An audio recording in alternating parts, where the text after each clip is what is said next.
Saya sempat kaget dengan yang dilakukan Bos Mardigu ya. Ternyata Bos Mardigu mengapresiasi Mas Gibran Raka Buming Raka.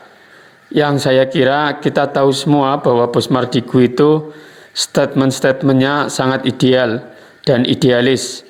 Tapi dalam hal ini ternyata bisa mengapresiasi Mas Gibran yang mana banyak orang yang underestimate terhadap Mas Gibran. Banyak yang didiskusi, banyak saya tanya, banyak ini saya mau skip aja. Saya dalam hati, oke, ini orang pura-pura bodoh apa mainnya gimana ya?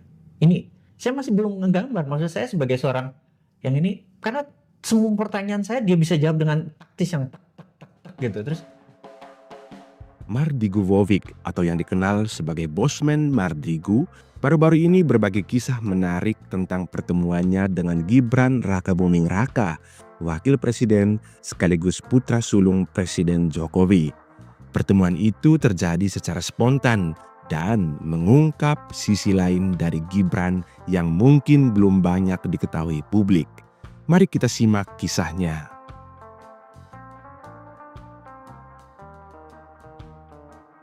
Semua berawal dari telepon mendadak di Minggu siang. Mardigu yang saat itu sedang berolahraga mendapat undangan untuk berdiskusi langsung dengan Gibran Rakabuming Raka. Tanpa banyak persiapan, ia segera menuju tempat pertemuan, bahkan belum sempat mandi terlebih dahulu.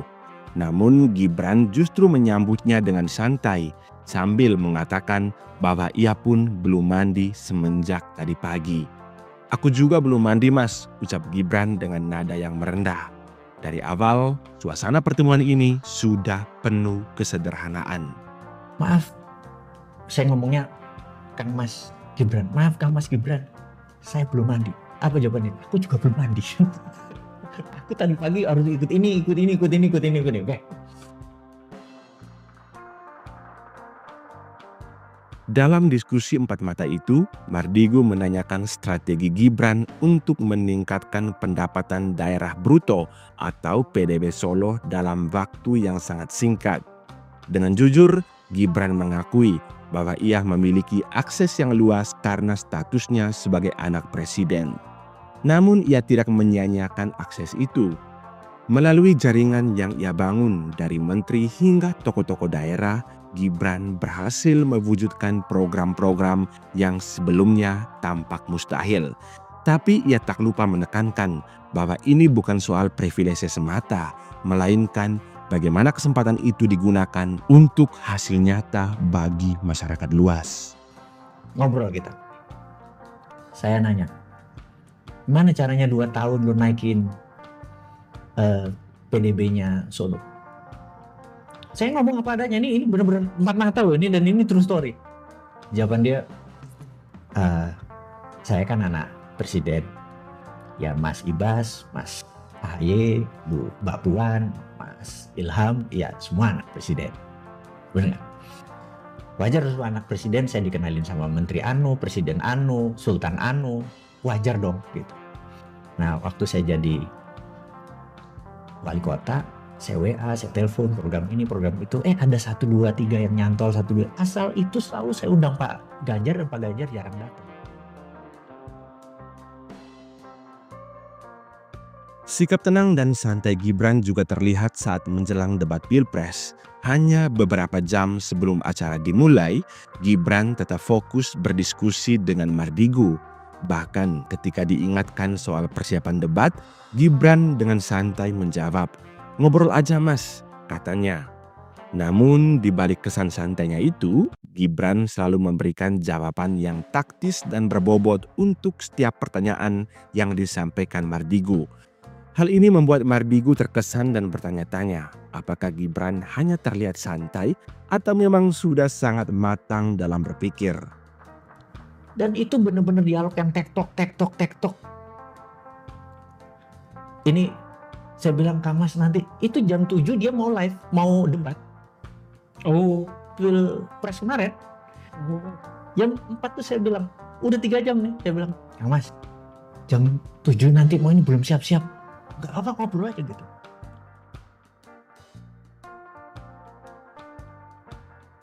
Hal yang paling mencuri perhatian adalah kerendahan hati Gibran. Saat taksi Mardigu tiba, Gibran tak ragu untuk membukakan pintu taksi.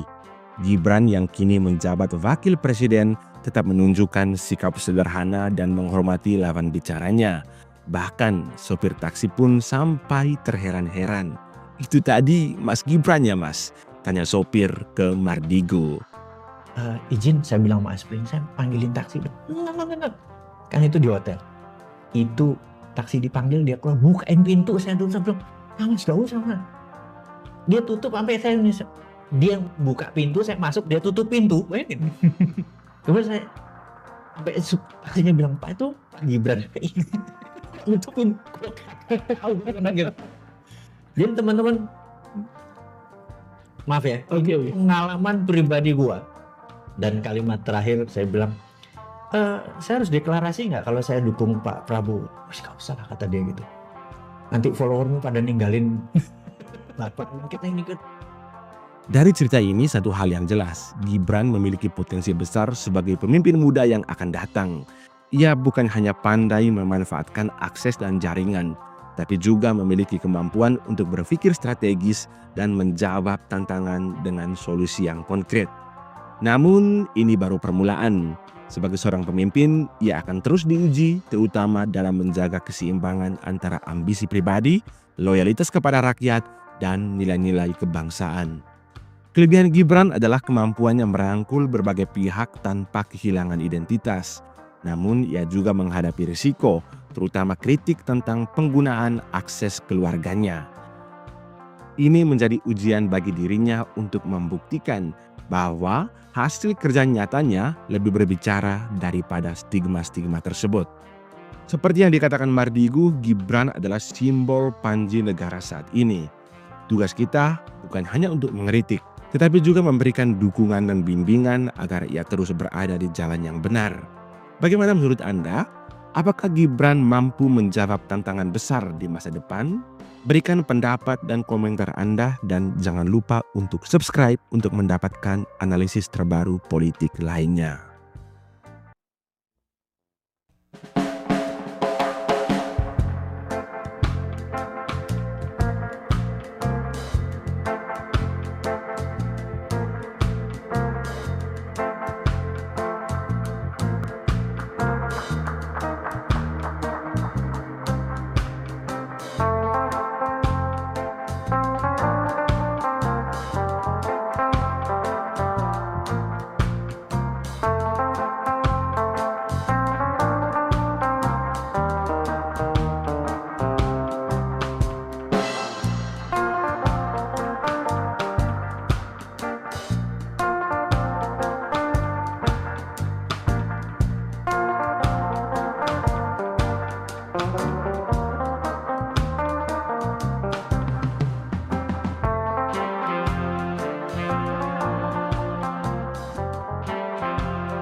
Sudah kita lihat bersama-sama apakah kita setelah melihat Bos Mardigu sikapnya mengapresiasi Mas Gibran, apakah kalian yang sudah follow Bos Mardigu akan tetap follow atau unfollow?